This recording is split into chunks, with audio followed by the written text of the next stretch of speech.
মুফতি মাওলানা মোহাম্মদ রফিকুল ইসলাম মাদানী সাহেবের আগমন এলাকাবাসীর পক্ষ থেকে, বামুনকায়া যুব সমাজের পক্ষ থেকে, রাজশাহীবাসীর পক্ষ থেকে লিল্লাহে তাকবীর। এই ওখানে কেউ ভিড় করবেন না, তাকে সুন্দর করে ভলেন্টিয়ার ভাইরা নিয়ে চলে আসুন প্লিজ। ভলেন্টিয়ার ভাইরা ওখানে কাউকে আপনারা দাঁড়াতে দিবেন না প্লিজ, তার জন্য সুন্দর করে লাইন করে চলে আসুন। আর আমি করজোড়ে মিনত করি, আপনারা যারা সামনে দাঁড়িয়ে আছেন সবাই বসে পড়ুন, আল্লাহর ওয়াস্তে সবাই বসে পড়ুন প্লিজ। এই ভাই সবাই বসেন। লিল্লাহে তাকবীর, লিল্লাহে তাকবীর। প্রধান অতিথির আগমন, প্রধান বক্তার আগমন, মুফতি মাওলানা মোহাম্মদ রফিকুল ইসলাম মাদানী হুজুরের আগমন এলাকাবাসীর পক্ষ থেকে, এলাকাবাসীর পক্ষ থেকে, এলাকাবাসীর পক্ষ থেকে লিল্লাহে তাকবীর, লিল্লাহে তাকবীর। সবাই আলহামদুলিল্লাহ বলেন, আলহামদুলিল্লাহ। আমাদের অন্তরের হৃদয় স্পন্দন, আমাদের সকলের পরিচিত মুখ, আমাদের ইসলামী সিফা সালার ইসলামী আন্দোলনে একজন বলিষ্ঠ কণ্ঠস্বর রফিকুল ইসলাম মাদানী সাহেব চলে এসেছেন। লিল্লাহে তাকবীর।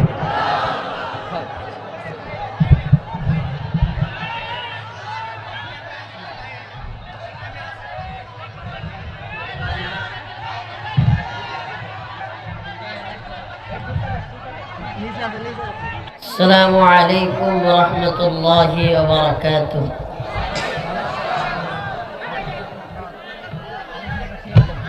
إن الحمد لله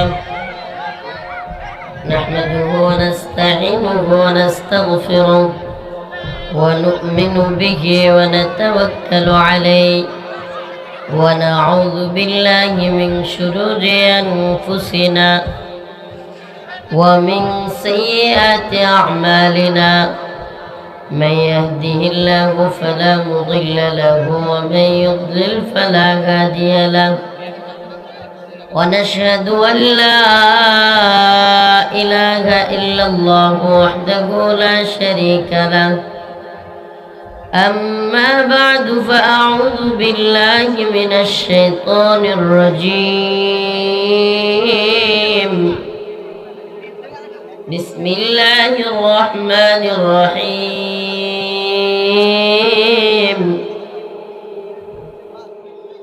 وما لكم لا تقاتلون في سبيل الله، وما لكم لا تقاتلون في سبيل الله والمستضعفين من الرجال والنساء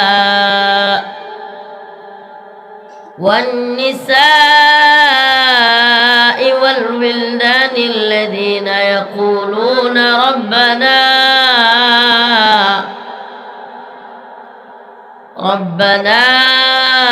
أخرجنا من هذه القرية الظالم أهلها واجعل لنا من لدنك وليا واجعل لنا من لدنك نصيرا. صدق الله مولانا العظيم وصدق رسوله النبي الكريم، ونحن على ذلك من الشاهدين والشاكرين، والحمد لله رب العالمين. সকলে একটু দুরূদ শরীফ পড়ি। আল্লাহুম্মা সাল্লি আলা মুহাম্মাদ ওয়া আলা আলি মুহাম্মাদ কামা সাল্লাইতা আলা ইব্রাহিম ওয়া আলা আলি ইব্রাহিম ইন্নাকা হামিদুম মাজিদ। اللهم بارك على محمد وعلى آل محمد كما باركت على إبراهيم وعلى آل إبراهيم إنك حميد مجيد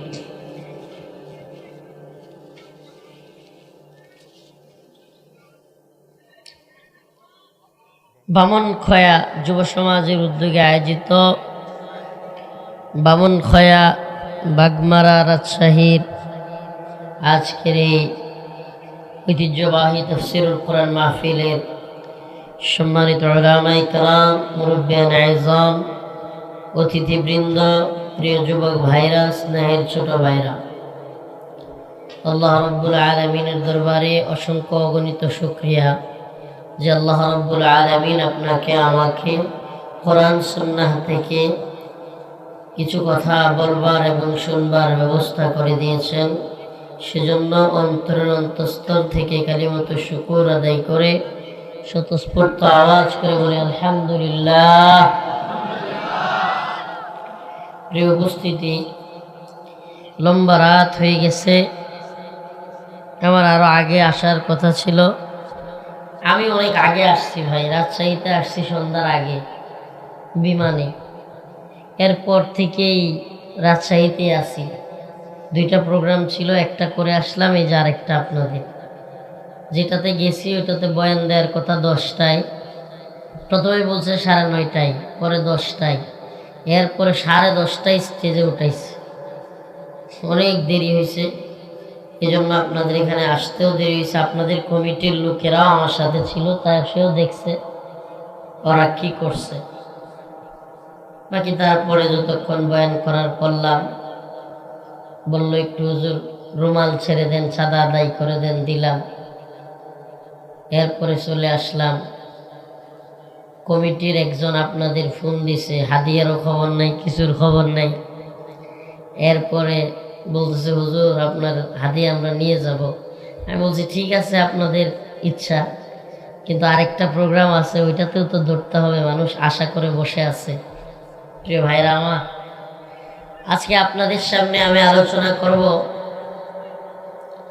মায়ানমারের সমস্যার সমাধান কিভাবে হবে, রোহিঙ্গা সংকটের সমাধান কি, ফিলিস্তিনের যেই সমস্যা, ফিলিস্তিনের নির্যাতিত মুসলমানদের সমাধান কিভাবে হবে,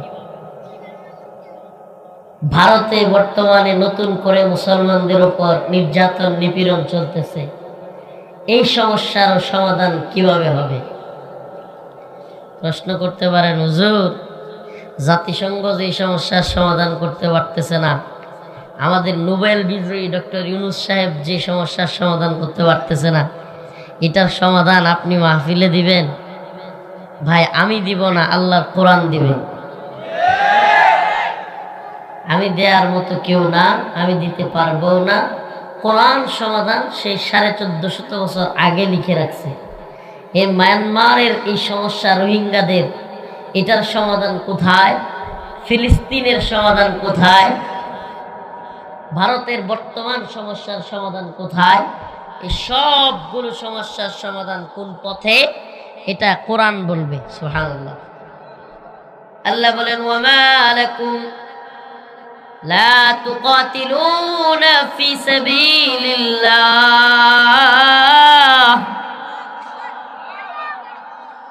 وما لكم لا تقاتلون في سبيل الله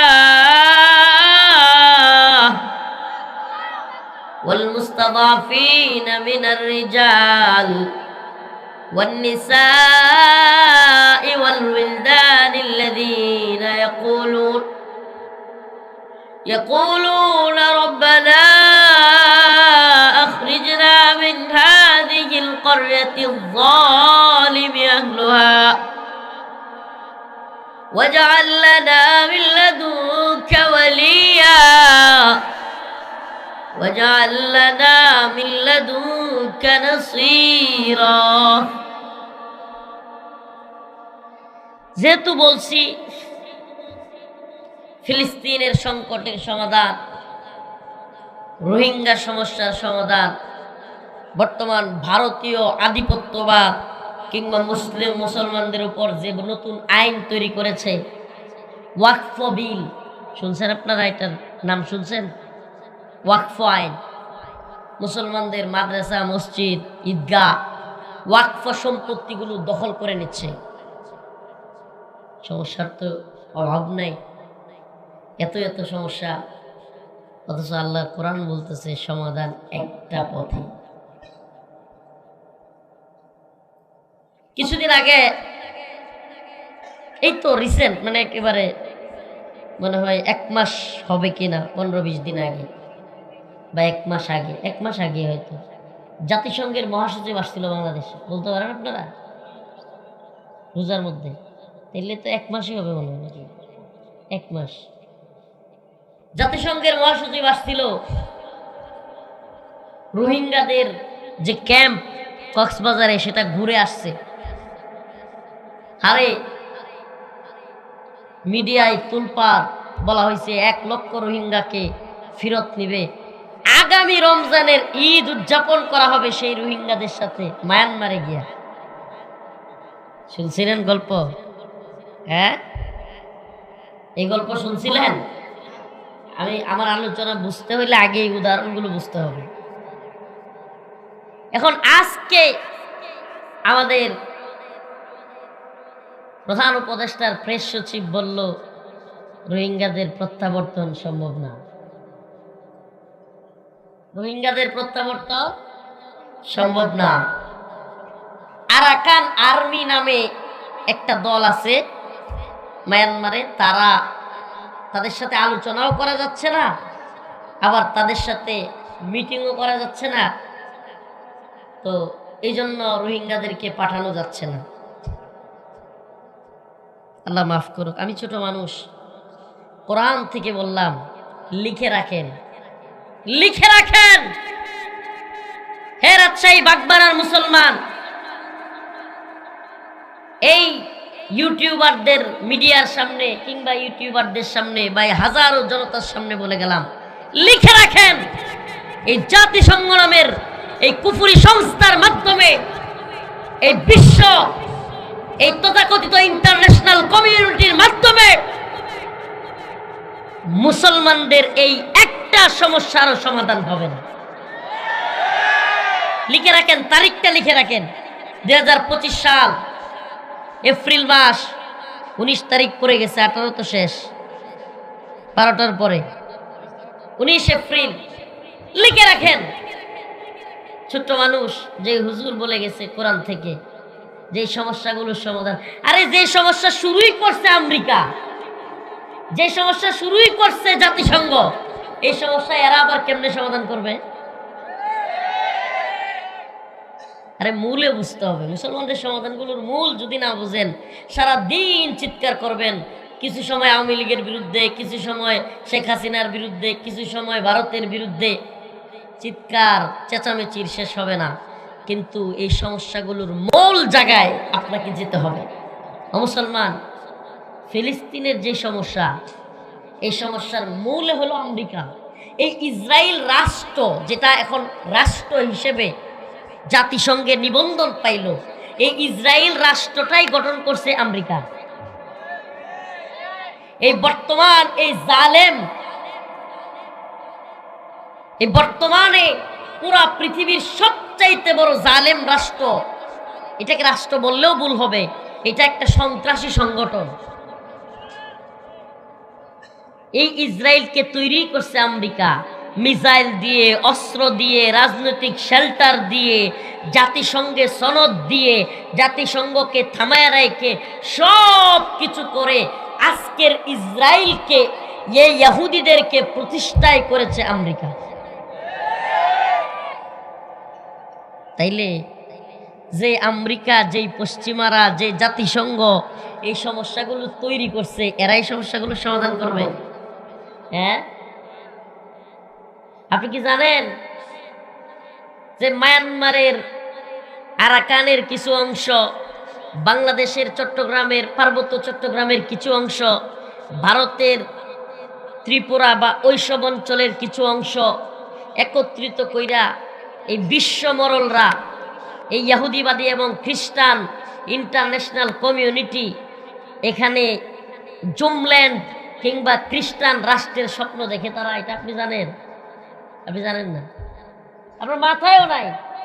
তারা এখানে জুমল্যান্ডের স্বপ্ন দেখে, এবং এই জুমল্যান্ড হবে খ্রিস্টান রাষ্ট্র। এই যে যে জায়গাগুলোর নাম বললাম। এখন তাইলে রোহিঙ্গাদের সমস্যার সমাধান হবে কিভাবে? যতদিন তারা তাদের এই কনসেপ্ট, তারা তাদের স্বার্থ এখানে প্রতিষ্ঠা করতে না পারবে, ততদিন তারা এই সমস্যা তৈরি করে রাখবে।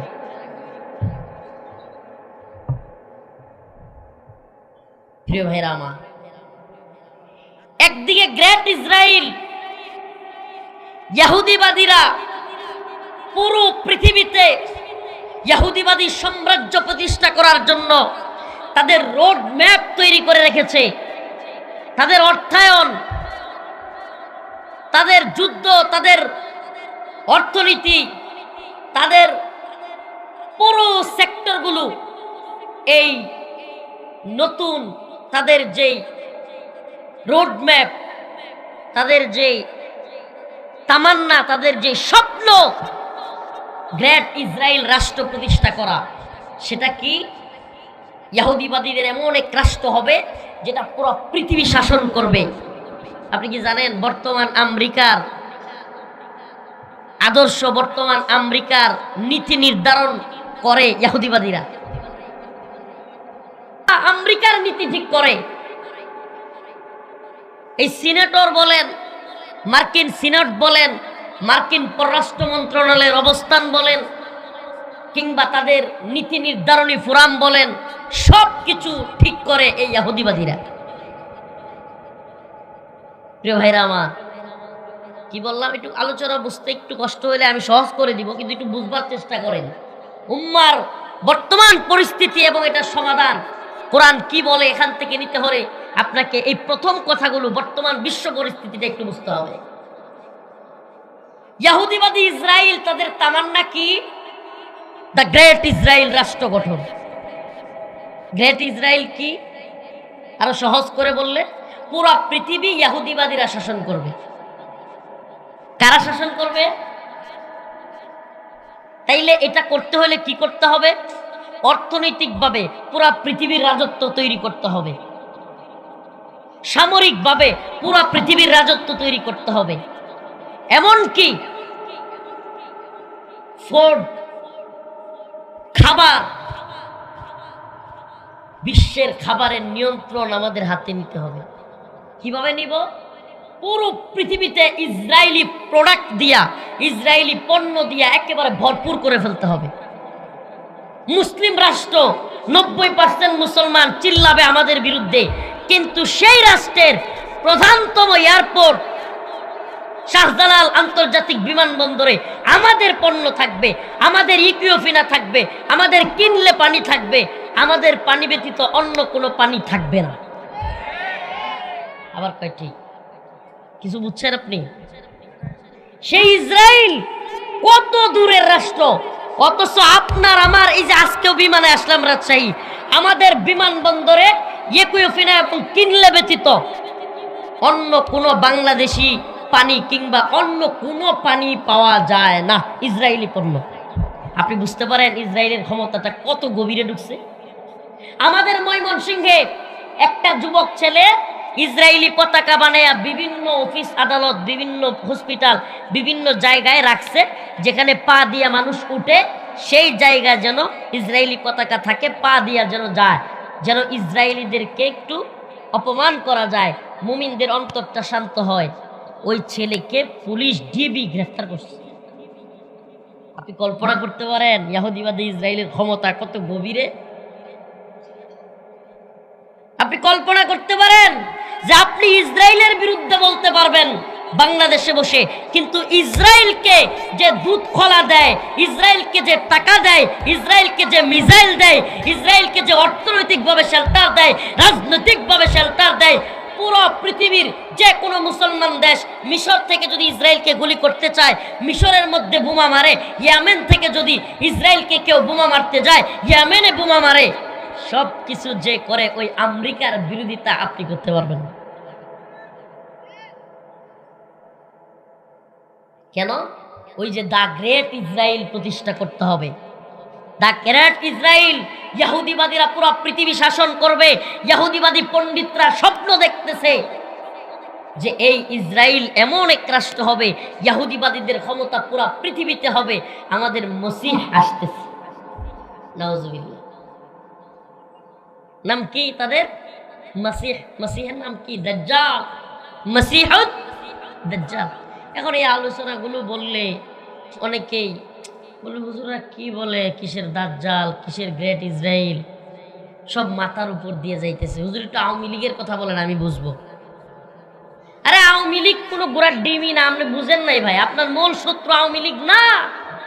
আওয়ামী লীগ কি? আওয়ামী লীগ তো ফু মারলে দেশে উড়ে যায়, হাওয়া হয়ে গেছে। আপনি কথা বোঝার চেষ্টা করেন, এই ঠিক করে বলেন। এই যে বুঝছি, কমন করছে। এত বিশ্ব রাজনীতি, ওয়ার্ল্ড, এইগুলো আমি কি বুঝি হুজুর? আমার আওয়ামী লীগের বিষয় বলেন, আমি বুঝি। আরে ভাই, আওয়ামী লীগ তৈরি করছে হলো ভারত। এই বর্তমান আওয়ামী লীগ বা হাসিনাকে এই জায়গা পর্যন্ত, এই জুলুমের পর্যায়ে নিয়ে আসছে কে? ভারত। তো আপনাকে যদি প্রকৃতপক্ষে আওয়ামী লীগ কিংবা হাসিনা তৈরি না হোক, আপনি সেটা চান, তাহলে আপনাকে বিরোধিতা করতে হবে ভারতের, আওয়ামী লীগের না। কথা বোঝার চেষ্টা করেন। ঠিক তেমনি ভাবে আজকের ইসরায়েল তৈরি করছে আমেরিকা। আপনি যদি বর্তমান ফিলিস্তিনের মুসলমানদের প্রকৃতপক্ষে দাঁড়াতে চান, আপনি যদি চান ফিলিস্তিনের মুসলমানদের উপর একটা বোমার আঘাত আর না লাগুক, আপনি যদি চান ফিলিস্তিন রাষ্ট্র মুসলমানরা বুক ফুলায় চলুক, আপনি যদি চান মুসলিম উম্মার আর কোনো নির্যাতন না হোক, তাইলে সর্বপ্রথম আমেরিকার বিরোধিতা করতে হবে। আমি সেটা বোঝানোর জন্য বলতেছি। আরে ৭৫ পরবর্তী ৮১, ৬ বছর, কয় বছর? ৭৫ সালে শেখ মুজিবকে হত্যা করা হয়েছে বাংলাদেশে। ৭৫ পরবর্তী ৬ বছর, ৮১ সাল পর্যন্ত শেখ হাসিনা কোথায় ছিল জানেন? কোথায় ছিল? তো ভারতে ছিল। এই ৬ বছর তারে কি খালি খাওয়াইছে আর পালছে, নাকি ব্রেনের মধ্যে কিছু দিছেও? হ্যাঁ, তাইলে কে এই প্রোডাক্ট, হাসিনা নামক প্রোডাক্টটা তৈরি করছে? কারা? কথা কয় না। ব্রেন ওয়াশ করে রয়ের একেবারে টপ লেভেলের এবং হিন্দুত্ববাদীদের টপ লেভেলের সমস্ত বুদ্ধিজীবীরা মিলে রয়ের সমস্ত মাথা যেগুলো, এরা সবাই মিলে হাসিনারে তৈরি করছে। তো আপনি যদি বাংলাদেশ রাষ্ট্রকে ভালোবাসেন, আপনি যদি মুসলিম উম্মাহকে ভালোবাসেন, আপনি যদি জালেমদের প্রকৃত বিরুদ্ধে দাঁড়াতে চান, আপনাকে দাঁড়াতে হবে ভারতের বিরুদ্ধে, যে হাসিনারে তৈরি করছে। আর আপনি যদি ছাগলের ৩ নাম্বার বাচ্চা ইসরায়েল, ছাগলের 3 নাম্বার বাচ্চা আওয়ামী লীগরে নিয়ে লাফান, তাইলে বুঝবেন আপনি মূল ইসলামের দুশ্মনকে আপনি চিনেন না। ইসলামের মূল দুশ্মনকে আপনি জানেন না। এজন্য প্রথমেই বলেছিলাম, প্রিয় ভাইরা আমার, বন্ধুগণ আমার, কষ্ট পাচ্ছেন কথাগুলোতে? কথা কি বুঝতেছেন? আমার বক্তব্য সবার বোঝার দরকার নাই, অল্প কিছু মানুষ বুঝলেই হবে। দেখেন আমাদের কত সহজ ইসরায়েলের বিরুদ্ধে আন্দোলন করা, ইসরায়েলের বিরুদ্ধে মার্চ পর গাজা করে ফেলি, সেনাবাহিনী আমাদেরকে সাপোর্ট দেয়, পুলিশ আমাদেরকে সাপোর্ট দেয়। বাংলাদেশে ইসলামপন্থীরা অন্য সময় এই ধরনের বড় প্রোগ্রাম করতে গেলে সংবাদ শিরোনাম কি হইতো? সাভারে বিএনপি এবং পুলিশ সংঘর্ষ, যাত্রাবাড়িতে ছাত্রলীগ এবং আন্দোলনকারীদের সংঘর্ষ, গাজীপুরে হেলমেট বাহিনী এবং আন্দোলনকারীদের মধ্যে সংঘর্ষ। কথা কয় না? এই শিরোনামগুলো থাকতো কি থাকতো না? এত লক্ষ লক্ষ হুজুর ঢাকায় গিয়া সোহরাওয়ার্দী উদ্যানে, ঢাকার প্রাণ কেন্দ্রে প্রোগ্রাম করবে, আর এই ধরনের শিরোনাম আওয়ামী লীগের সময় আসবে না? এটা হয়েছিল কখনো? আমি মনে হয় বুঝাইতে পারতেছি না। সব সময় কিরকম নিউজ আসতো কি আসতো না, যে বিভিন্ন জায়গায় হুজুরদের সাথে মারামারি। তো এইবার তো পুলিশ, সেনাবাহিনী সবাই মিলে সহযোগিতা করলো। কিন্তু যদি এই মিছিল, এই মিটিং আমেরিকার বিরুদ্ধে হইতো, তাইলে আর আমাদের প্রশাসন এরকম থাকতো? প্রশাসনের নিজস্ব কোনো ধর্ম নাই, সরকারের ধর্মই তার ধর্ম। প্রশাসনের, পুলিশের, র্যাবের, সেনাবাহিনীর বা যারা আছে এদের নিজস্ব কোনো ইমানও নাই। সরকারের ইমানই তাদের ইমান। কথা কি বুঝতেছেন? হ্যাঁ, সরকার যা বলে সে তাই করে, তার ব্যক্তিগত ইমানের ধারে না। তাইলে এটাও মনে রাখেন, সরকার কিংবা গভর্নমেন্ট যদি জাহান্নামের পথে যায়, আপনিও কিন্তু জাহান্নামের পথে। একটু সাবধান হয়ে যান। এইটা বইলেই তো আওয়ামী লীগের সময়ে জুলুমটা হয়েছে। কথা কয় না? শুনবেন কারগুজারি? একটু বলবো, একটু বলবো। ময়মনসিংহে রিমান্ডে গেলাম, অনেক দিন হয়ে গেছে রিমান্ডে, 26 দিন প্রায়। হাইরে মনের মধ্যে কষ্ট, কত ধরনের জুলুম অত্যাচার যাচ্ছে। মনে মনে চিন্তা করলাম, হাইরে ময়মনসিংহ রিমান্ডে কবে নিব? যাই হোক, মারুক আর গালি দেখ, নিজের এলাকাটা তো গিয়ে দেখতাম। গেলাম ময়মনসিংহে রিমান্ডে। এক লোক পুলিশ আইসা সালাম দিল, হুজুর আসসালামু আলাইকুম।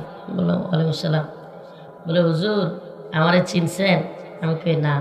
হুজুর আমার বাড়িও নেত্রকোনা জেলা পূর্বতলা থানা, আপনার বাড়ির পাশে আমার বাড়ি।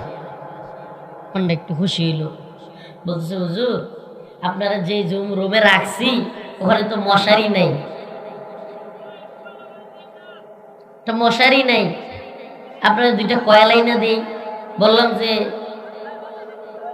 আপনি যে আমারে কয়েল এনে দিতেছেন, বলতেছেন আমাকে ভালোবাসেন, আচ্ছা যদি আপনার উপরের অফিসার এখন একটু পরে আয়সা বলে যে এই হুজুররে পিডাও, এই হুজুররে সাইজ করে দাও, তাইলে কি করবেন? হুজুর আমার হাত পা বাঁধা, বাইরেতে কইলে বাইরামো। আল্লাহরে সাক্ষী রেখে বলতেছি, কোর্ট করলাম, কোর্ট কোর্ট একেবারে ওর কথাগুলো বললাম। এই যে আপনি বলতেছেন আমার এলাকায় বাড়ি, আমারে মোহাব্বত করেন, আমার ওয়াজ শুনেন, এখনই যদি আপনার সিনিয়র অফিসার বলে যে হুজুরে পিড়াইতে হবে, যেহেতু রিমান্ডে আছি, কি করবেন? হুজুর আমার কিছুই করার থাকবে না, পিড়াইতে হবে। আমি বললাম আপনার কয়েলের আমার দরকার নেই, কারণ আপনার ব্যক্তিগত ভালোবাসা, ব্যক্তিগত ইমান এগুলোর কোনো মূল্যই নাই। আপনার হইল চাকরি ইমান, চাকরি সব। মনে রাখবেন, মনে রাখবেন একটা কথা বলি, আমার ইনসাফ, আমার ইমান, আমার ধর্ম, আমার আদর্শ চাকরির কাছে আমি বিলিয়ে দিতে পারি না। যদি আমরা বিলিয়ে দেই, গতকাল এক জালিম ছিল, আবার নতুন জালিম তৈরি হবে। আমাদেরকে অবশ্যই জুলুমের বিরোধিতা করতে হবে। সিনিয়র অফিসার বলবে চাকরি চলে যাবে কিংবা আমার ক্ষতি হয়ে যাবে, এজন্য আমি আলেমদের গায়ে হাত তুলবো, আলেমদের নামে মিথ্যা মামলা দেব, আলেমদেরকে জেলে ভরবো, ইসলামের বিরুদ্ধে অবস্থান নিব। আল্লাহর নবীর পক্ষে কেউ রাজপথে নামলে আমি সেখানে গুলি করব, এটা হতে পারে না। এটা হতে পারে? তাহলে বোঝা যাবে আমার ঈমান আছে, তাইলে বোঝা যাবে আমার মধ্যে ইনসাফ আছে। রিজিকের মালিক কে? বলেন না, রিজিকের মালিক কে? নাকি চাকরি? হ্যাঁ, রিজিকের মালিক কে? নাকি এই যে আলুর ক্ষেত? এই আলুর ক্ষেত রিজিকের মালিক না আল্লাহ? এই আলুর ফসল, এই অঞ্চলে আলু বেশি হয় নাকি? তো এই আলুর ফসল দেয় কে? ওরে কি একটা অবস্থা, হুট করে এই একটু কেল দিয়া তারপরে আলুটারে দিয়া দুই দিকে মাটি দিয়ে রেখে আসা করি সুবহানাল্লাহ। এটার থেকে এই মরার মতো আলু, এটার থেকে আরো 10টা 20টা সুন্দর সুন্দর আলু হয়ে যায়। সুবহানাল্লাহ কারণা এটা দেয় কে? তাহলে যে আল্লাহ দেয়, রিজিক দাতা তো তিনি নাকি? কথা কয় না? এটা লাগাইলেই হবে, হ্যাঁ লাগাইলেই হবে। আহা, পাথর দিয়ে গুইরা রাখলে হবে? এই মাটির মধ্যে এই ফসল বোনার সিস্টেম আপনার মাথায় কে ঢুকাই দিল? এবং সেখানে রাখার পরে এত সুন্দর আলু, উপর দিয়া সবুজ সবুজ সুন্দর সুন্দর পাতা কে গজায়া দিল? তাইলে আমরা ভয় করব কাকে? কথা কয় না? আমেরিকা রে, ভারত রে, সময়ে সময়ে আওয়ামী লীগ রে। হ্যাঁ না রে ভাই, আমরা ভয় করব একমাত্র আল্লাহকে। বলেন না কাকে? সে আল্লাহ কি বলেন? ওমা লাকুম লা তুকাতিলুনা ফি সাবিলিল্লাহ ওয়াল মুস্তাদাফিনা মিনার রিজাল ওয়ান নিসাই ওয়াল উইলদান الذين يقولون ربنا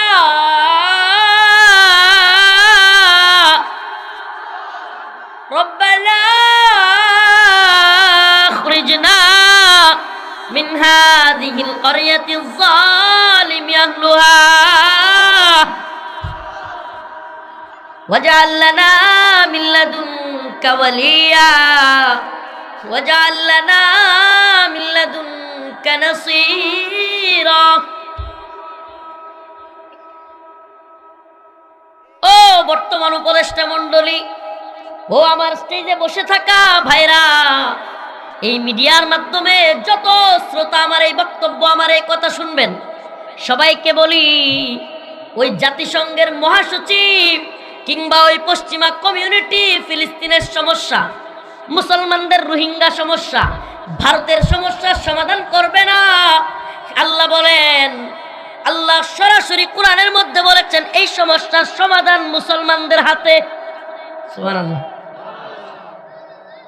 কাদের হাতে? আজকে যখন বক্তব্য দিয়েছে আরাকান আর্মি উপদেষ্টা, প্রধান উপদেষ্টার প্রেস সচিব, আরাকান আর্মির কারণে মায়ানমারের রোহিঙ্গাদেরকে ফেরত দেওয়া যাচ্ছে না। এই আরাকান আর্মিকে যেদিন আল্লাহর বক্তব্য অনুযায়ী কুতিবা আলাইকুমুল কিতাল কাতিলুহুম ইউআযিবুহুমুল্লাহু বিআইদিকুম, যেদিন প্রতিহত করবে মুসলমান মর্দে মুজাহিদরা, ওই আরাকান আর্মিকে বলবে আল্লাহর জমিন, আন্নাল আরদ ওয়ারিসুহা ইবাদিয়াস সালিহুন, এই জমিন হলো আল্লাহর, আর আল্লাহর জমিনে আমরা আল্লাহর ইবাদত করি, আমরাই থাকবো, তোরা থাকতে পারবি না। আল্লাহ বলছেন আন্নাল আরদ, জমিন কার? কথা কয় না কার? আল্লাহ বলেছেন কোরআনের আয়াত, আন্নাল আরদ ওয়ারিসুহা ইবাদিয়াস সালিহুন, জমিনের মালিক আল্লাহ। আল্লাহ বলেন আমি ওয়ারিস সূত্রে, কি সূত্রে? বাবার সম্পত্তি যেমন ওয়ারিস সূত্রে কারা পায়? সন্তান পায়। আল্লাহ বলেন আমি এই পুরো পৃথিবীর মালিক, আমিও এই জমিনকে ওয়ারিস সূত্রে ইবাদিয়াস সালিহুন, আমার নেক বান্দাদেরকে দিয়ে দিলাম। সুবহানাল্লাহ কয় না? আমার নেক বান্দাদেরকে দিলাম না কাফেরদেরকে দিলাম? আল্লাহ কাদের কথা বলছেন? নেক বান্দাদেরকে দিলাম। অথচ আজকে নেক বান্দারাই জমিনে থাকতে পারতেছে না, জমিন হয়ে গেছে কাফের মুশরিকদের। জমিন তো কাফের মুশরিকদের ছিল, কথা কয় না? জমিন কি কাফের মুশরিকদের? আরে জমিন তো আল্লাহ বলছেন আমার, আমি মালিক, সকল ক্ষমতার মালিক কে?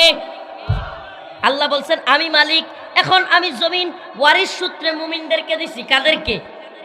জমিনের মধ্যে মুমিনরা থাকবে, তাহলে কাফেররা? কয় কাফেররাও থাকতে পারবে, তবে জিজিয়া দিয়া, আইয়াদি ওয়াহুম সাগিরুন, নত জানু হইয়া মুমিনদেরকে জিজিয়া দিয়া তারপরে থাকবে। হায় হায় আফসোস, হুজুর এটা কোন কি? নত জানু হইয়া জিজিয়া দিয়া থাকবো, আর আমরা নিজেরা এখন ট্যাক্স দিয়া নিজেদের মুসলমান রাষ্ট্রে থাকতে পারতেছি না। আপনি নত জানু ইমান আনছেন, আপনি আপনার ইমানকে পশ্চিমাদের শিকলে আবদ্ধ করেছেন। আপনার ইমান স্বাধীন না। আপনি গতকাল ৭১ নিয়ে চিল্লাইছেন, এখন ২৪ নিয়ে চিল্লান। ৭১-এর পরে ভারতের দখলে বাংলাদেশ, ২৪-এর পরে যদি আমেরিকার পেটে ঢুকায় দেন, আপনি জীবনেও স্বাধীন হতে পারবেন না। আপনি তখনই স্বাধীন হবেন যেই দিন আপনি ইমানের স্বাধীনতা অন্তরের মধ্যে অনুধাবন করবেন, যেদিন আপনি বুঝবেন আমি ভারতের গোলাম না, আমরা আমেরিকার গোলাম না, আমরা আল্লাহর গোলাম। এই দিন আপনি স্বাধীন হবেন। আফগানিস্তান হইল স্বাধীন। সুবহানাল্লাহ। যা গিয়ে আমেরিকা মরলগিরি কর, লাথি মেরে রেখে দেবে। যা রাশিয়া গিয়া মরলগিরি কর, লাঠি দিয়া খেদাবে। যা জাতিসংঘ মাতবরি গিয়া কর গানে, জুতা নিয়ে বসে আছে। ভারতের তো মাতবরি বাংলাদেশে, যাক না আফগানিস্তানে। সুবহানাল্লাহ। একটু বুঝবার চেষ্টা করেন। সমাধান কোরআন বলছে ওমা লাকুম লা তুকাতিলুনা ফি সাবিলিল্লাহ। হাই উম্মাহ, তোমাদের কি হয়ে গেল? তোমরা কেন জিহাদ করতেছো না? আজকে প্রেস সচিবের ওই বক্তব্যটা যমুনা টেলিভিশন প্রচার করছে। যমুনা টেলিভিশনের নিউজটা প্রচার করার সাথে সাথে আমি একটা কমেন্ট করেছি প্রেস সচিবের নিচে, কিভাবে এই সমস্যার সমাধান করবেন, কিভাবে রোহিঙ্গাদের ফেরত পাঠাবেন? যেই রোহিঙ্গাদের পক্ষে মুসলমানদের পক্ষ থেকে জিহাদ করতেছে আবু আম্মার জুনুনি, যে আবু আম্মার জুনুনিকে আরাকান আর্মি কিছু করতে পারে নাই, যে আবু আম্মার জুনুনিকে মায়ানমারের সেনাবাহিনী কিছু করতে পারে নাই, বাংলাদেশে রোহিঙ্গাদেরকে জিহাদের জন্য তৈরি করতে চাইছিল। আপনারা বাংলাদেশে আমেরিকার কথা শুই না তারা জেলখানায় বইরা রাখছেন, তাইলে রোহিঙ্গাদের সমস্যার সমাধান হবে কিভাবে? কথা মনে হয় বুঝেন নাই। আরে আমাদের বক্তব্য একটু ভিন্নই হবে। আবু আম্মার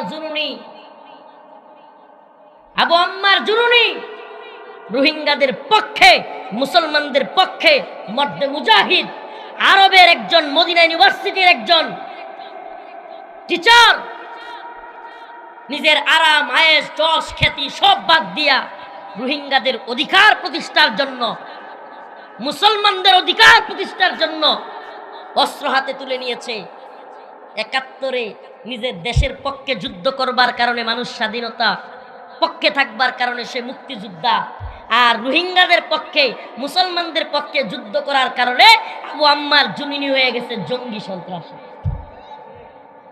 অতএব বোঝা গেল আমেরিকা যাকে জঙ্গি বলে, এই তথাকথিত মুসলিম রাষ্ট্র নামদারি এরাও তাকে জঙ্গি বলে। আরে বিশ্বের সবচেয়ে বড় সন্ত্রাসী, বিশ্বের সবচেয়ে বড় জঙ্গি তো হলো আমেরিকা। আপনি কবে বুঝবেন? কবে বুঝবেন আপনি? কে বুঝাবে আপনাকে? ওই আমেরিকার পশ্চিম ওয়েস্ট করেন, ওই পশ্চিমের দালালি করেন, উন্নত রাষ্ট্র। আর এই আমেরিকার কারণে আমার ফিলিস্তিনি মা বোনদের দর্শিত হতে হচ্ছে। আমেরিকার কারণে লিবিয়ায় মুসলমানরা নির্যাতিত হয়েছে। আমেরিকার কারণে আফগানে মুসলমানরা নির্যাতিত হয়েছে। আমেরিকার কারণে ইরাক জ্ঞান বিজ্ঞানের শহর ধ্বংস হয়েছে। আমেরিকার কারণে গোটা পৃথিবীর মুসলমানরা নির্যাতিত। অথচ আমেরিকাকে আপনি ওয়েস্ট বলেন। এই আমেরিকার গণতন্ত্র আপনি প্র্যাকটিস করেন। আপনার চাইতে নত জানু, আপনার চাইতে গোলাম পৃথিবীর বুকে আর কেউ নেই। আপনি না বুঝলে আপনারা কেউ বুঝাইতে পারবেন, আপনি না বুঝলে আপনাকে কেউ বুঝাইতে পারবেন। আল্লাহর রাস্তে আল্লাহর গোলাম হন। পশ্চিমাদের চোখে ইসলামকে দেখেন না। পশ্চিমাদের চোখে ইসলাম দেখলে কি হবে? পশ্চিমারা তো মুসলমানদেরকে জঙ্গি মনে করে। কি মনে করে? জিহাদের কথা বললে কি মনে করে? আচ্ছা আমারে বলেন না, আল্লাহ নিজে বলতেছে ওমা লাকুম লা তুকাতিলুনা ফি সাবিলিল্লাহ, তোমাদের কি হয়ে গেল? তোমরা আল্লাহর পথে যুদ্ধ করতেছো না? তো আল্লাহর পথে যদি আমি যুদ্ধ না করি, আমার ফিলিস্তিনি মুসলমানরা কি ইসরায়েলের সাথে পারবে? কথা বলেন না। আমার ভারতের মুসলমানরা, কাশ্মীরের মুসলমানরা কি ভারতের সাথে পারবে? আপনি কি বলবেন? চুপ থাকবে? ওম শান্তি শান্তি, ইসলাম মানে শান্তি, চুপ থাকো, শান্তির ধর্ম ইসলাম, সাবধান। আমরা বোমা মেরে টনকে টন বোমা ফেলে তোমাদের বাড়ি ঘর ঘুরাইয়া দিব, পাউডার বানায় ফেলবো, আর আমরা বলবো ওম শান্তি। আমরা বোমা মেরে কি করব? পাউডার বানায় ফেলবো, সব ধ্বংস করে দিব। কিন্তু দিন শেষে আমরা তোমাদেরকে শিখাবো ইসলাম মানে কি, শান্তি। তোমরা শান্তি, সাবধান, তোমরা অস্ত্র নিবা না, যত অস্ত্র আমরা মারবো। হ্যাঁ, কবে বুঝবে হে মেচুর? আজকে রাজশাহী বিমানবন্দরে দুইটা ছেলের সাথে দেখা হইলো। দুইটা ছেলের সাথে বলতেছে হুজুর আমরা ঢাকা বিশ্ববিদ্যালয়ে পড়াশোনা করি। কথা বলতে বলতে বললাম ভাই ঢাকা বিশ্ববিদ্যালয়ে পড়াশোনা করেন, আন্দোলন করলেন, আন্দোলন করে হাসিনারে পতন ঘটাইলেন, আমরাও অনেক কষ্ট করলাম, জুলুমের শিকার তো আমরাও কম হইলাম না। আচ্ছা বলেন তো প্রকৃত যেই বন্দোবস্ত, কি বলছে এতদিন? নয়া বন্দোবস্ত। কি বন্দোবস্ত শোনেন না? রাজনীতিক নয়া বন্দোবস্ত। নয়া বন্দোবস্ত কি? আগে শুনতাম আওয়ামী লীগ চাঁদাবাজি করে, দুর্নীতি করে। এখন শুনি নয়া বন্দোবস্ততে ছাত্র সমন্বয়ক বিএনপিরা চাঁদাবাজি করে। আরে কি নয়া বন্দোবস্ত না, সুন্দর নয়া বন্দোবস্ত না? ও এখন কথা গায়ে লাগতেছে না? এই হুজুর ওই আলু মার্কা হুজুর না, যে যেই নে মন চা সেই নে দিবেন হুজুর নাই না। এই হুজুর এই মার্কা হুজুর না। গায়ে লাগলেও কথাগুলো বুঝেন, ভালোভাবে বুঝবার চেষ্টা করেন। এই নয়া বন্দোবস্তর মানে কি? আগে শুনতাম আওয়ামী লীগের এমপি মন্ত্রী সুপারিশ কইরা মেধা দিয়া হয় না, কুটা মাইরা দেয়। এখন শুনি সমন্বয়করা ফোন মাইরা কুটা মাইরা দেয়। ওমা, এই বুঝি নয়া বন্দোবস্ত? গায়ে লাগতেছে এখন ওয়াজ। এখন তো ওয়াজ ভালো লাগবে না আওয়ামী লীগের বিরুদ্ধে। এখন তো আওয়ামী লীগ নাই, কি আর আওয়ামী লীগের বিরোধিতা করবো? আওয়ামী লীগের বিরুদ্ধে যতদিন করা লাগছে, রফিকুল ইসলাম মাদানি অন্য সবার সাথে একটু বেশি করছে। এখনো করি। আমি চাই আওয়ামী লীগ নামের এই সন্ত্রাসী দলটাকে নিষিদ্ধ করা হোক। এটা কোনো রাজনৈতিক দল না, এটা রয়ের বাংলাদেশি একটা প্রোডাক্ট। আওয়ামী লীগ রয়ের কি বাংলাদেশি একটা শাখা, এর সাথে আর তো কিছু নাই। ভারতীয় গোয়েন্দা সংস্থার যত কার্যক্রম এই আওয়ামী লীগ বাংলাদেশে করে। ইসলামকে ধ্বংস করবার জন্যই এরা বাংলাদেশে এদের তথাকথিত রাজনীতি। প্রিয় ভাইরা আমার, কিন্তু আমাদের এই নয়া বন্দোবস্তর মধ্যে আমরা কি পাচ্ছি? ছাত্র ভাইদেরকে বললাম ঢাকা বিশ্ববিদ্যালয়ের, দেখেন ভাই, এই নয়া বন্দোবস্ততে কিছুই পাবেন না। এই নয়া বন্দোবস্ত স্লোগান দিবেন, গতকালকে শত শত যুবক মারা গেল। এই তো গতকালকেই তো, কয়েকদিন আগেই না আন্দোলনটা হলো 5ই আগস্টের আগে, শত শত পোলাপান মারা গেল, জীবন দিল। এখনই আমরা চাঁদাবাজির খবর শুনি, টেন্ডারবাজির খবর শুনি। এখনই আমরা দিকে দিকে বিভিন্ন ধরনের অনিয়মের খবর শুনি। আজকে শুনতে হয় ছোট্ট শিশু ধর্ষিতা হচ্ছে। আজকে শুনতে হয়, আপনারা শুনছেন কিনা, সিরাজগঞ্জে এক মা তার সন্তানকে বিক্রি করে দিচ্ছে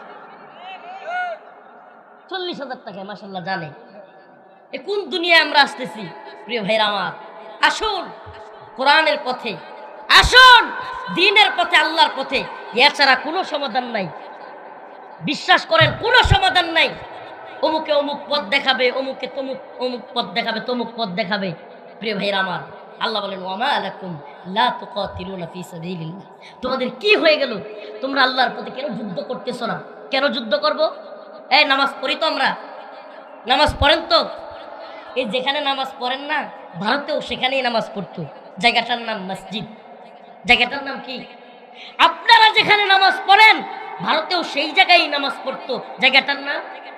আপনারা যেখানে নামাজ পড়েন, ফিলিস্তিনেও সেই জায়গায় নামাজ পড়তো। জায়গাটার নাম? আপনাদের জায়গার নাম বাইতুল মুকাররম, ভারতেরটার নাম বাবরি মসজিদ। আপনাদেরটার নাম বাইতুল মুকাররম, ফিলিস্তিনেরটার নাম আল আকসা। আপনার বাইতুল মুকাররম ঠিক আছে, কিন্তু আকসা দখল হয়ে গেছে।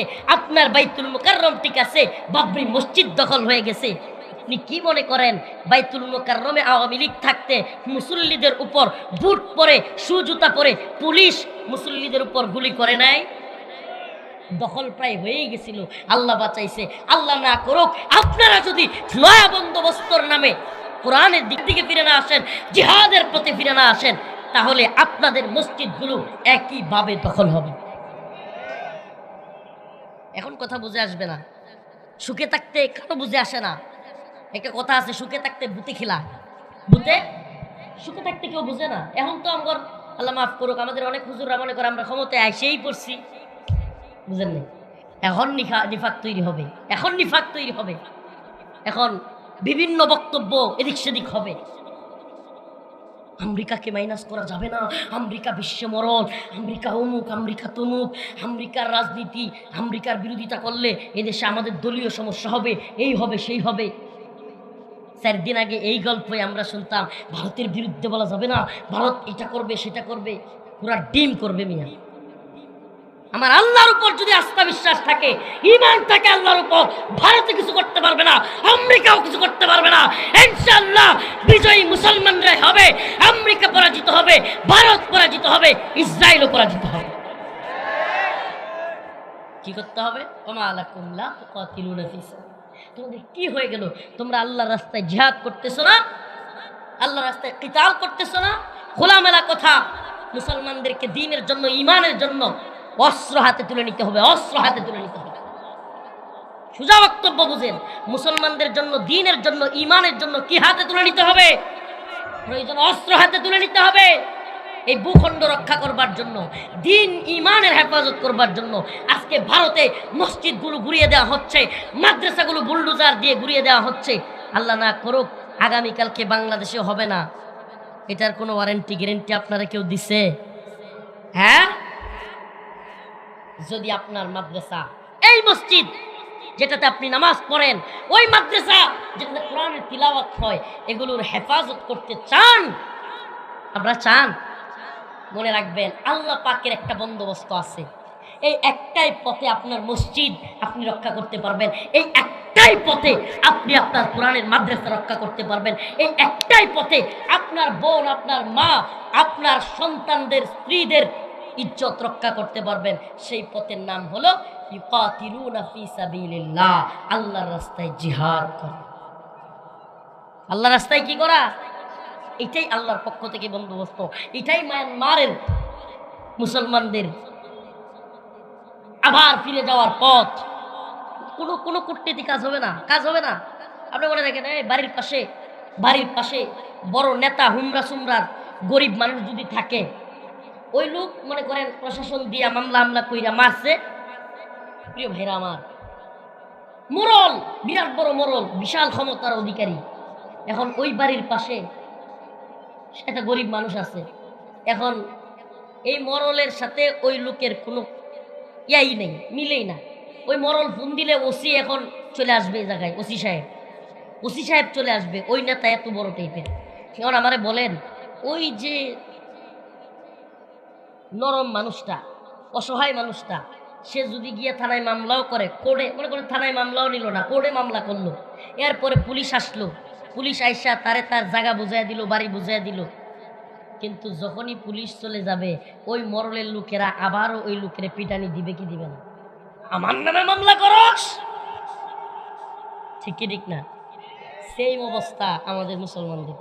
আপনি জাতিসংঘের মাধ্যমে, আমেরিকার মাধ্যমে, অমুকের মাধ্যমে, তমুকের মাধ্যমে রোহিঙ্গাদেরকে পাঠাবেন, এদের নিরাপত্তা দিবে কি? আবার বলেন না, এদের দিয়ে না পাঠাবেন, আরাকান আর্মি গুলি করবে, মায়ানমার সেনাবাহিনী গুলি করবে, এদের নিরাপত্তা কে দিবে?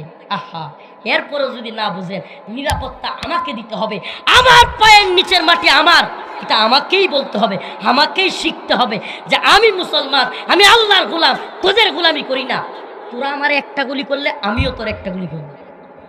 সুবহানাল্লাহ করেন না? যেদিন আফগান জাতির মতো বুক ফুলায় দাঁড়া যেতে পারবে, এ আমেরিকা আয়, এ রাশিয়া আয়, তোরা মারলে আমরাও মারবো, সেই দিনই আমরা বিজয়ী হইতে পারবো, সেই দিনই রোহিঙ্গারা মায়ানমারে ফিরে যেতে পারবে, সেদিনই ভারতের মুসলমানদের অধিকার আদায় হবে, সেদিনই ফিলিস্তিনের মুসলমানদের অধিকার আদায় হবে। এই অধিকার আদায় করার একমাত্র পথ এবং পন্থা হলো কাতিলুহুম ইউআযিবুহুমুল্লাহ। আল্লাহ বলেন, কাতিলুহুম ইউআযিবুহুমুল্লাহু বিআইদিকুম, তোমরা তাদের বিরুদ্ধে যুদ্ধ করো, আমি তোমাদের হাত দ্বারা তাদেরকে শাস্তি দেব। সুবহানাল্লাহ। তোমরা তাদের বিরুদ্ধে জিহাদ করো, আমি তোমাদের হাত দ্বারা তাদেরকে শাস্তি দেব। ওয়ায়ুখজিহিম, তাদেরকে আমি লাঞ্ছিত করব।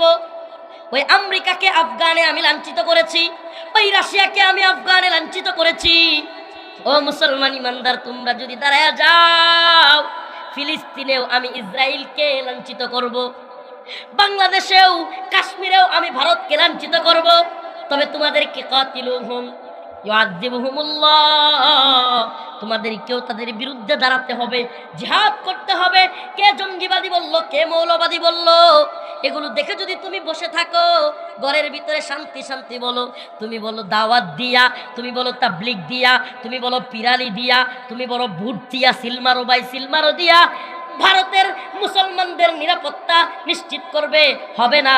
তুমি বলবে ভোট দিয়া, সিলমারো দিয়া, তাবলিগ দিয়া ফিলিস্তিনের মুসলমানদের ইজ্জত সম্মানের নিরাপত্তা নিশ্চিত করবে, হবে না। আল্লাহ বলেন একমাত্র পথ এবং পন্থা হলো দাওয়া, ইয়াদাত এবং জিহাদ। বুঝে না আসলেও কিছু করার নাই, অনেকক্ষণ বুঝাইছি। আল্লাহ আমাদেরকে বোঝার তৌফিক দান করুক, বলেন আমিন। আরো জোরে বলেন আমিন। আখিরি পয়গাম, আল্লাহ পাক যেহেতু বলতেছেন, এই শুনেন শেষ কথাগুলো, আল্লাহ বলছেন ওমা লাকুম লা তুকাতিলুনা ফি সাবিলিল্লাহ। এখানে উলামায়ে কেরাম আছেন, এভাবে কাকে বলে? আমরা যদি কোনো ব্যক্তি আমাদের কথা না শুনে তখন বলি না, এই তোর কি হইলো যে তোর এটা কইলাম করলি না, ধমক দিয়ে বলি কি বলি না? আল্লাহ এই ধমকের সুরে বলছে ওমা লাকুম লা তুকাতিলুনা ফি সাবিলিল্লাহ, তোমাদের কি হয়ে গেল যে তোমরা আল্লাহর রাস্তায় যুদ্ধ করতেছো না? ওয়াল মুস্তাদআফিনা মিনার রিজাল ওয়ান নিসা ওয়াল উইলদান, নিরীহ নারী পুরুষ ছোট ছোট বাচ্চারা চিৎকার করে করে বলছে ইয়াকুলুন রব্বানা, হে আমাদের প্রতিপালক, আখরিজনা, আমাদেরকে বের করেন, মিন হাযিহিল ক্বরিয়াতি যালিম আহলুহা, এই জুলুম ভূখণ্ড থেকে আমাদেরকে বের করেন। এই ভূখণ্ডের মানুষ বড় জালেম, এই ফিলিস্তিন ইসরায়েলিরা বড় জালেম, এই কাশ্মীরে এই ভারতীয়রা বড় জালেম, এই মায়ানমারে বৌদ্ধরা বড় জালেম। আল্লাহ আমাদেরকে বের করেন। ওয়াজআল লানা মিন লাদুনকা ওয়ালিয়্যা, আমাদের জন্য ওলি অভিভাবক পাঠান। ওয়াজআল লানা মিন লাদুনকা নাসীরা, আমাদের জন্য সাহায্যকারী পাঠান। আমাদের জন্য মুহাম্মদ বিন কাসিম পাঠান। আমাদের জন্য সুলতান সালাউদ্দিন আইয়ুবী পাঠান। আমাদের জন্য সুলতান মাহমুদ গজনবীকে পাঠান। আমাদের জন্য যুগের মোল্লা ওমরকে পাঠান। সুবহানাল্লাহ। আল্লাহর কাছে তারা ফরিয়াদ করতেছে। ফিলিস্তিনের মুসলমানরা আর্তনাদ করে করে বলতেছে আমাদেরকে আল্লাহ সাহায্যকারী পাঠান। অথচ আমরা বসে আছি, আমরা বসে আছি ইসরায়েলের বিরোধিতা করা পর্যন্তই। এখনো পর্যন্ত আমাদের বিরোধিতার কারণে বাংলাদেশের সবচাইতে বড় ইন্টারন্যাশনাল এয়ারপোর্ট, সেখানেই ইসরায়েলের পণ্যই আমরা সরাইতে পারলাম না, চলল না। এখানে এখনো এই কুইফেনার কিনলে, প্রিয় ভাইরা আমার, বন্ধুগণ আমার, অতএব দাওয়া ইয়াদা জিহাদ, এই পথই আমাদের পথ। এই পথেই মুসলমানদের নিরাপত্তা, এই পথেই ইমানের নিরাপত্তা, এই পথেই মসজিদের নিরাপত্তা, এই পথেই মাদ্রাসার নিরাপত্তা, এই পথেই আমাদের মা বোনদের ইজ্জতের হেফাজত। সব কিছু একটাই পথ, কিতাল ফি সাবিলিল্লাহ। আল্লাহ বুঝার এবং আমল করার তৌফিক দান করুন, বলেন আমিন। ওয়া আখিরু দাওয়ানা আলহামদুলিল্লাহি রাব্বিল আলামিন। আসসালামু আলাইকুম ওয়া রাহমাতুল্লাহি ওয়া বারাকাতুহু। الحمد لله رب العالمين الرحمن الرحيم مالك يوم الدين إياك